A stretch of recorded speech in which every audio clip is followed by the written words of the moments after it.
Voilà, donc aujourd'hui, c'est la récolte des haricots à rame. Alors, une petite pensée à un autre youtubeur, là, Jean-Loup Chattard, JLC Lunel, qui en a fait en plein champ pour de la semence. Alors, je sais pas si c'est les mêmes que les miens. Mais en tout cas, ici, là, ils font quasiment ils font 2,50 m.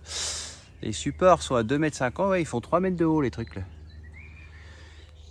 Donc c'est des haricots à rame. Donc c'est assez facile, enfin c'est assez facile, oui et non, parce que c'est un vrai bordel en fait, la récolte, puisque les haricots se trouvent ici, bien cachés dans les feuilles, et que bon, c'est à hauteur d'homme, mais c'est pas forcément évident. Donc ça c'est le boulot fini. Donc ils sont plutôt beaux. Là il y en a un qui est malade, qui n'est pas beau, tiens. Et donc voilà. Donc c'est le principal souci qu'on peut avoir là-dessus. C'est le sclérotinia. Donc là, ici, et ça se tombe bien, enfin ça se tombe mal d'un autre sens, parce que ici on en a un là qui est atteint. Et puis hop, donc on a celui-là qui est atteint, et puis ça atteint aussi un peu de temps en temps les tiges. Là il y en a un autre. Donc ça atteint, donc là-dedans, bah tiens, regarde, hop.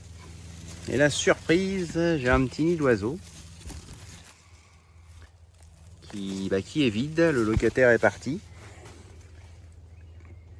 Donc bon, c'est plutôt sympa, moi j'aime bien. Donc là ici on a un trou, un petit peu plus loin, bon, il y a un petit peu de mauvaises herbes, il y a un petit peu de tout.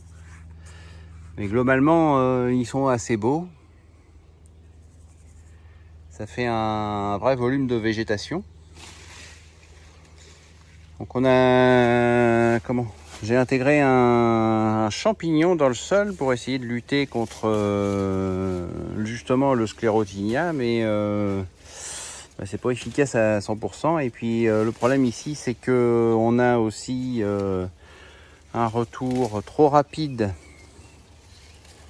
de ce genre de culture, parce que ça attaque aussi, ça peut aussi attaquer les concombres et tout ça. Donc comme on fait un peu toujours la même chose, concombre, haricots, et qu'il n'y a pas vraiment de changement complet de culture. C'est pas une rotation sur 3 ans, hein, c'est une rotation sur 6 mois.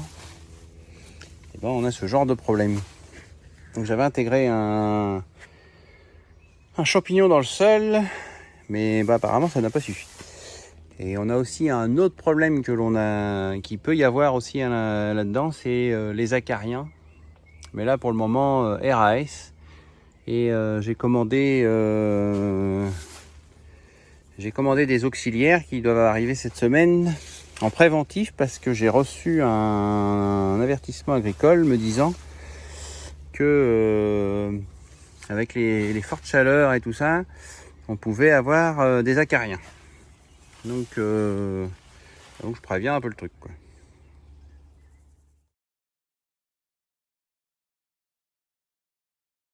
Donc là, voilà, quand on se déplace dans la culture, on a un peu de tout, hein. On a du manger au lapin, là, des rumex, qui sont d'ailleurs à graines. J'ai des orties, un petit arbre là, c'est du frêne, ça je crois. Il y a un peu de tout, hein. Mais bon, les bords c'est jamais clean, et puis c'est pas facile d'y passer, de mécaniser le nettoyage du bord. Donc on fait comme ça. Donc ça c'est attaché sur un filet en nylon, en plastique. Et puis là on le voit bien, le filet là. Donc le haricot, on le plante d'abord en pot de tourbe, début mars. Et puis on le plante à peu près 3 semaines, un mois après.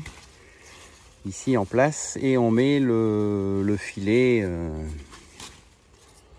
On met le filet par-dessus, qui touche au sol et attaché là-haut. Et donc aujourd'hui, si on compte début mars, ils ont été plantés au début avril à peu près. J'ai pas noté les dates, mais on n'est pas à 3-4 jours près. Et on récolte seulement aujourd'hui. Mais on a quand même eu des périodes glaciales, des périodes où il y avait du vent, on a eu plein de périodes un peu compliquées, et même sous serre, ça n'a pas trop poussé, quoi. Voilà.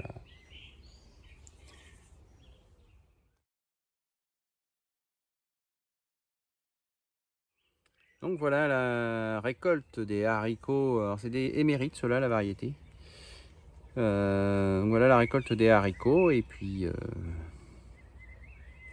j'espère que vous aimez les haricots parce que c'est super bon, quoi.